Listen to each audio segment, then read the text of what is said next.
Welcome to the Daily Devotionals. My name is Ben Dockery. For this week, we're going to be spending time each day in a portion of Psalm chapter 16. So you can look at Psalm chapter 16 if you want to follow along for today.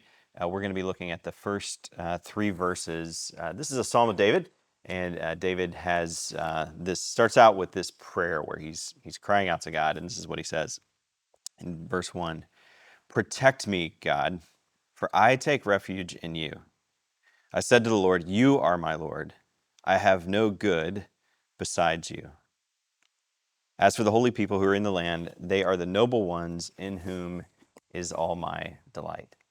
So David starts off, we're going to look at all 11 verses of this week, but he starts off here in the beginning with this idea of security, really starting out praying from a place of insecurity, if you will. He is looking for safety. He is looking for some sort of stability or confidence in the midst of a circumstance in which sometimes in the Psalms we actually get a really clear picture as to what the life situation is. You know exactly the circumstance. He's running from Saul. He just had an issue with his children. The famous Psalm 51, Bathsheba's psalm. Sometimes you know exactly what David's writing about. In this context, we actually don't at all. We just know that there's clearly some reason in which he is looking for protection, looking for a refuge from God, and he's looking for goodness in the midst of challenge or suffering. So this morning, just to frame this up, I want you to think about where do you find good, or where do you find safety? Where do you find security? One of the things I love about this prayer from David, and I encourage you to think about this in your own life, is that it just flows naturally from his life circumstances. So his prayer is not some sort of fabricated, sort of, wild religious otherness, right? It's very earthy. It's very real. It flows out of his day. His life circumstances are driving his prayer, which I think is something that all of us can learn from and just remind ourselves that what is happening in our day, that God knows that, He sees it, and we're to run to Him with those things, not away from Him. Oftentimes, circumstances drive us from God, but David is helping us see, take our circumstances, the situations we have, and let them drive us to God. The second thing I notice about this is that he is praying from a place of need. So one of the clear aspects of "protect me, I take refuge in you," is that he is acknowledging that he's not self-sufficient. He's acknowledging that there is a need in his life, and when he looks for safety and security, it's outside, not looking at himself. He's looking to God for that.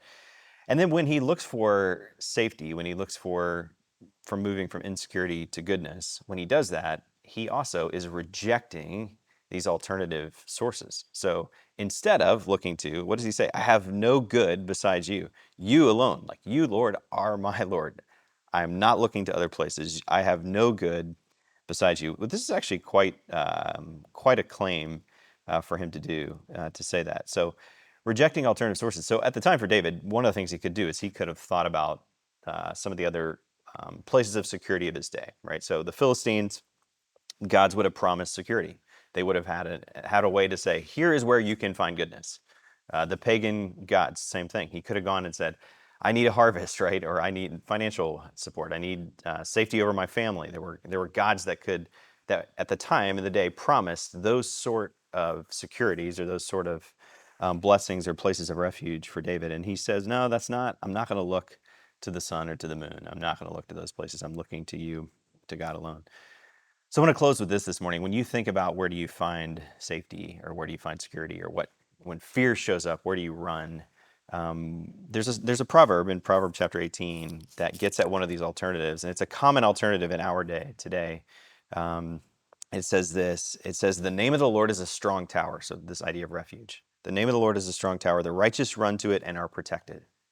And then, again, Proverbs chapter 18, I read verse 10. Now let me read verse 11, because Proverbs oftentimes is just going to contrast one verse with the next one. So instead of running to the Lord, the name of the Lord, for a strong tower, he says this: a rich man's wealth is his fortified city.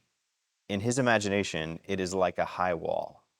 So in other words, he says, the name of the Lord, which you can't see, that is where you really find safety. But a rich man, or a wealthy person's wealth, is what they often imagine is their fortified city. It is their fortress. It is their refuge. It's where they run. They think that money can actually protect and provide all that they need. It is where they look for goodness. And oftentimes we can do the same thing. We find an alternative refuge, an alternative place of security when we are in the midst of fear, we in the midst of challenge like that. So today, let me just remind you as we start off this prayer looking at Psalm chapter 16 to run to the Lord. There is no good outside of him. And I'm going to read a prayer to close. The prayer says this. It says, Lord, I admit that I want the gifts of your hand more than the glory of your face. Remind me that without you, without your constant presence and favor, I have no good thing. Help me to rest my heart and my hope in you alone. Amen. Have a good day.